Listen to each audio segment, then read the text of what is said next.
travers les jolis vallons et coteaux du pays d'Armagnac, je me suis offert une échappée belle.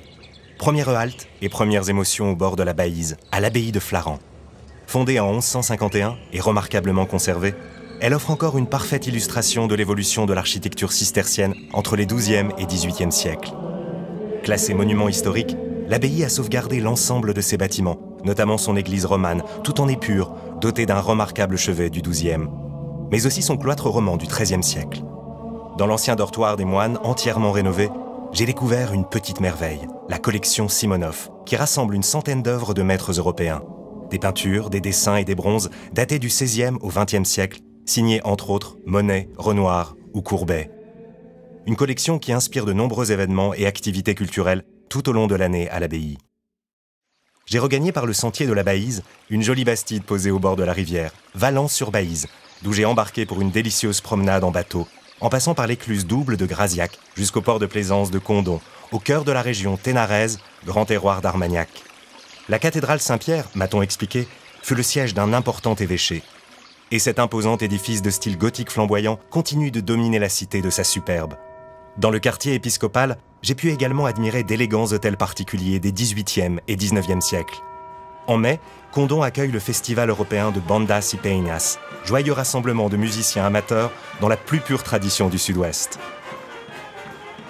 Pour quitter la ville, je n'avais qu'un seul itinéraire en tête, le GR65, emprunté depuis 1000 ans par les Jacquais vers Compostelle, sous le nom de Voie du Puy-en-Velay.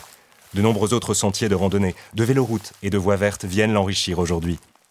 Vers l'est, elle m'a mené jusqu'à la collégiale de l'Arromieux, étape majeure comme Condom sur le chemin, immanquable grâce à ses hautes tours du XIIIe siècle. À quelques kilomètres, installée sur un promontoire, Lectoure, ancienne cité gallo-romaine, évêché et résidence des comtes d'Armagnac, m'a raconté sa passionnante histoire.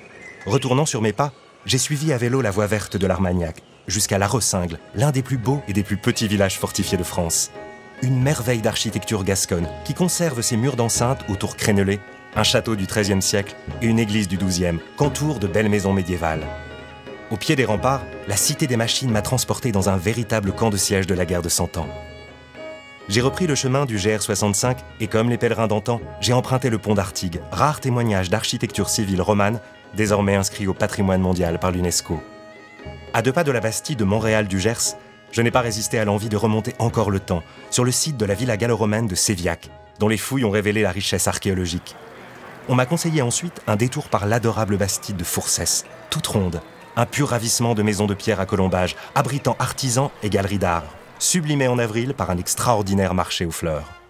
Tout au long du chemin, le vignoble d'Armagnac, la plus vieille eau-de-vie de France, vient habiller les paysages. À Éoz, célèbre pour son fabuleux trésor de bijoux et de monnaies antiques, j'ai goûté au plus fin nectar du cru, une production célébrée dans la ville à l'Ascension lors de la foire aux eaux-de-vie et de novembre à mars, période de la distillation. Flaran, Baïse et Armagnac, 3 clés qui m'auront ouvert les portes d'une Gascogne authentique et savoureuse.